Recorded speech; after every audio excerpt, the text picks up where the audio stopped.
ಮಹಾಶಿವರಾತ್ರಿ ಹಿಂದಿನ ಕಥೆ. ಹಬ್ಬದ ಆಚರಣೆ ಏಕೆ ಗೊತ್ತಾ?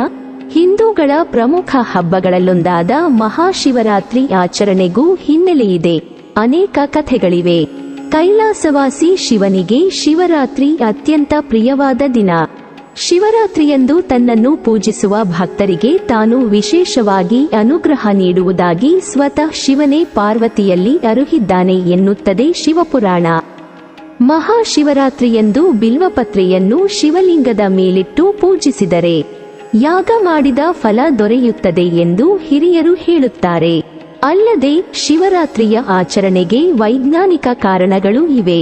ಭಾರತೀಯರು ಆಚರಿಸುವ ಯಾವುದೇ ಹಬ್ಬ ಹರಿದಿನಗಳು, ಸಮಾರಂಭ, ದಿನಾಚರಣೆ, ಜಯಂತಿ, ಉತ್ಸವಗಳು ಸಾಮಾನ್ಯವಾಗಿ ಅಮರವಾಗಿ ಉಳಿದಿರುವ ಯಾವುದೋ ಗತ ವ್ಯಕ್ತಿಯ, ಶಕ್ತಿಯ ಅಥವಾ ಪ್ರಾಚೀನತೆಯ ಪ್ರತೀಕಗಳಾಗಿರುತ್ತವೆ.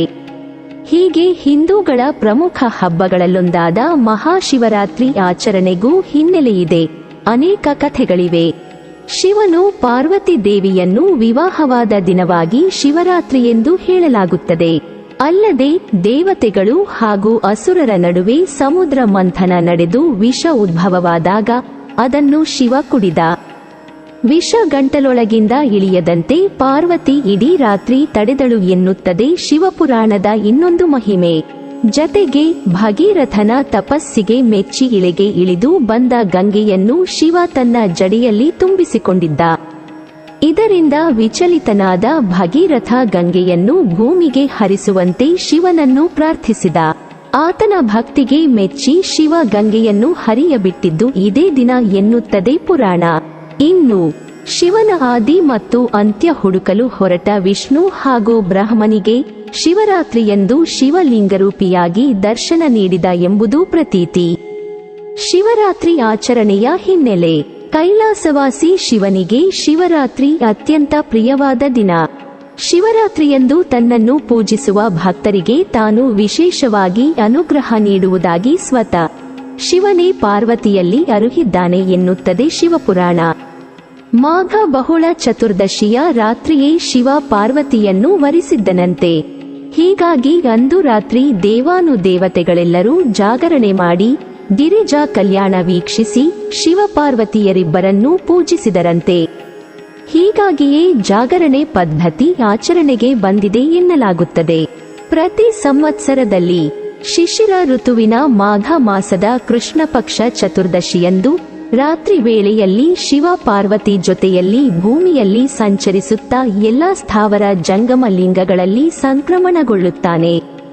ಆ ಸಮಯದಲ್ಲಿ ಅಂದರೆ ಶಿವರಾತ್ರಿಯಂದು ರಾತ್ರಿಯ ವೇಳೆಯಲ್ಲಿ ತನ್ನನ್ನು ಯಾರು ಪೂಜಿಸುವರೋ ಅವರ ಪಾಪಗಳು ಪರಿಹಾರವಾಗುತ್ತವೆ ಎಂದು ಸ್ವತಃ ಶಿವನೇ ತಿಳಿಸಿದ್ದಾನೆ ಎಂಬುದರ ಬಗ್ಗೆ ಶಾಸ್ತ್ರೋಕ್ತಿ ಇದೆ. ಶಿವರಾತ್ರಿಯು ಸಮಯ ಪೂಜೆಗೆ ಬಹಳ ಪ್ರಾಶಸ್ತ್ಯವಾದ ಸಮಯ. ಆ ದಿನ ರಾತ್ರಿಯಲ್ಲಿ ಮೋಡಗಳಿಲ್ಲದ ಶುಭ್ರ ಆಕಾಶ, ಮಂಗಳಕರ ನಾದ, ಶುಭ್ರ ಚಂದ್ರ ಸ್ಫೂರ್ತಿ ಹುಟ್ಟಿಸುವ ಸಂವೇದನಾಶೀಲ ವಾತಾವರಣವನ್ನು ಕಾಣಬಹುದು. ಈ ಪರ್ವಕಾಲ ಪೂಜೆಗೆ ಪ್ರಶಸ್ತವಾದ ಕಾಲವಾಗಿದ್ದು ಅಂದು ಈಶ್ವರನ ಆರಾಧನೆ ಮಾಡಿದರೆ ಪಾಪ ಕರ್ಮಗಳನ್ನು ಕಳೆದುಕೊಳ್ಳುತ್ತಾನೆ ಎಂಬ ಪ್ರತೀತಿ ಸ್ಕಂದ ಪುರಾಣದಲ್ಲಿ ಉಲ್ಲೇಖವಾಗಿದೆ. ಹೀಗೆ ಮಹಾಶಿವರಾತ್ರಿಯ ಈ ಪವಿತ್ರ ದಿನದ ಮಧ್ಯರಾತ್ರಿಯಲ್ಲಿ ಶಿವಲಿಂಗ ರೂಪದಲ್ಲಿ ಆವಿರ್ಭವಿಸಿದನಂತೆ. ಹಿಂದೂಗಳಿಗೆ ಪ್ರಮುಖವಾಗಿ ಶಿವಭಕ್ತರಿಗೆ ಮಹಾಶಿವರಾತ್ರಿ ಉಪವಾಸದ ದಿನವಾದರೂ ಹಬ್ಬದ ಸಡಗರ ಮನೆ ಮಾಡುತ್ತದೆ. ಅಂದು ಪ್ರಾತಃ ಕಾಲದಲ್ಲಿಯೇ ಎದ್ದು ಸ್ನಾನ ಮಾಡಿ ಮಡಿ ವಸ್ತ್ರ ತೊಟ್ಟು ಉಪವಾಸವಿದ್ದು ಶಿವ ದೇವಾಲಯಗಳಿಗೆ ತೆರಳಿ ಶಿವಾರ್ಚನೆ ಮಾಡಿದರೆ ಮತ್ತು ರಾತ್ರಿ ಇಡೀ ಜಾಗರಣೆ ಮಾಡಿ ಶಿವನ ಪೂಜೆ ಮಾಡಿದರೆ ಎಲ್ಲ ಕಷ್ಟಗಳು ಪರಿಹಾರವಾಗಿ ಸುಖ, ಶಾಂತಿ, ಸಂಪತ್ತು ಲಭಿಸುತ್ತದೆ, ಪಾಪ ಪರಿಹಾರವಾಗುತ್ತದೆ ಎಂಬ ನಂಬಿಕೆಯೂ ಇದೆ. ಸಾಮಾನ್ಯವಾಗಿ ಎಲ್ಲ ಶಿವ ದೇವಾಲಯಗಳಲ್ಲೂ ಮಹಾರಾತ್ರಿಯಿಡೀ ಗಂಗಾಜಲಾಭಿಷೇಕ, ಪಂಚಾಮೃತ ಅಭಿಷೇಕ ನಡೆಯುತ್ತದೆ. ಗೋರೋಚನ, ವಿಭೂತಿ ಹಾಗೂ ರುದ್ರಾಕ್ಷಿ ಮಾಲೆಯಿಂದ ಶಿವಲಿಂಗವನ್ನು ಅಲಂಕರಿಸಲಾಗುತ್ತದೆ. ಪುಷ್ಪಗಳಿಂದ ಹಾಗೂ ಬಿಲ್ವಪತ್ರೆಯಿಂದ ವಿಶೇಷ ಅಲಂಕಾರದೊಂದಿಗೆ ಪೂಜಾ ಕೈಂಕರ್ಯಗಳು ನಡೆಯುತ್ತವೆ. ಮಹಾಶಿವರಾತ್ರಿಯಂದು ಬಿಲ್ವಪತ್ರೆಯನ್ನು ಶಿವಲಿಂಗದ ಮೇಲಿಟ್ಟು ಪೂಜಿಸಿದರೆ ಯಾಗ ಮಾಡಿದ ಫಲ ದೊರೆಯುತ್ತದೆ ಎಂದು ಹಿರಿಯರು ಹೇಳುತ್ತಾರೆ.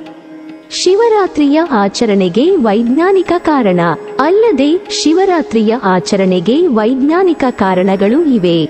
ಸೂರ್ಯ ಮತ್ತು ಚಂದ್ರರ ಚಲನೆಯಿಂದಾಗುವ ಎಲ್ಲಾ ಕಾಲ ವ್ಯತ್ಯಾಸಕ್ಕೆ ನಮ್ಮ ದೇಹ ಹೊಂದಿಕೊಳ್ಳಬೇಕಾಗುತ್ತದೆ. ಈ ನಿಟ್ಟಿನಲ್ಲಿ ಈ ಹಬ್ಬದ ಆಚರಣೆ ಮುಖ್ಯವಾಗಿದೆ.